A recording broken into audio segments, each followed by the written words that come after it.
Les deux guetteurs cheminent dans la nuit, silencieux, attentifs, tenant leur cheval par la bride. Soudain Sanchen s'arrête. Il vient d'entendre hennir son cheval. Des bêtes féroces approchent, pense-t-il. Dago n'aurait pas jeté un cri d'alarme aussi angoissé pour des chacals et même des loups.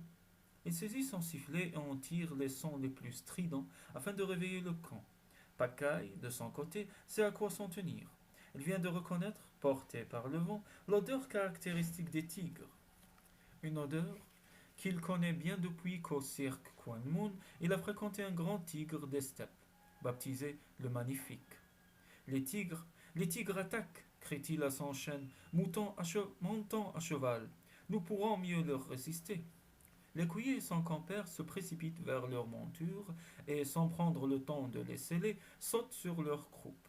Dago et Zoga, frémissant de peur et de fureur, partent au galop dans la direction d'où vient le vent.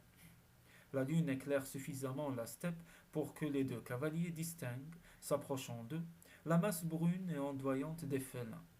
Pacaille arme son arc et laisse filer sa flèche vers le tigre le plus proche.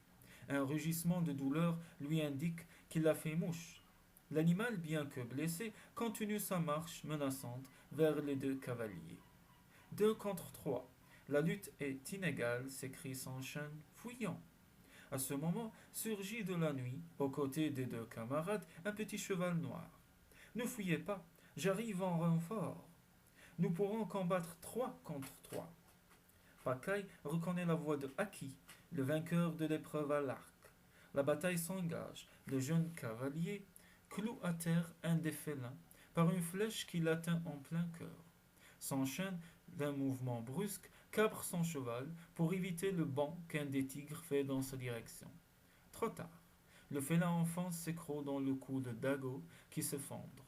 S'enchaîne d'un coup le rein, saute au loin, évitant ainsi d'être écrasé par le corps du cheval. Heureusement, des renforts affluent. Les tigres encore valides abandonnent le combat et en quelques bonds se fondent dans la nuit. Saisissant une torche, S'enchaîne se précipite vers le cheval blessé. L'animal lui jette un long regard d'adieu et expire. Comprenant que l'âme de son compagnon part vers le royaume des sept fontaines, S'enchaîne éprouve une immense douleur. Dago, dit-il en l'embrassant une dernière fois, je ne t'oublierai jamais. Ton nom a été bien des fois inscrit dans mon cahier. Demain, je le calligrapherai avec tout l'amour que je te porte. Je raconterai ton courage et quand je décrirai ton dernier regard, une larme tombera sur ton nom, à la façon d'une fleur ou d'un baiser.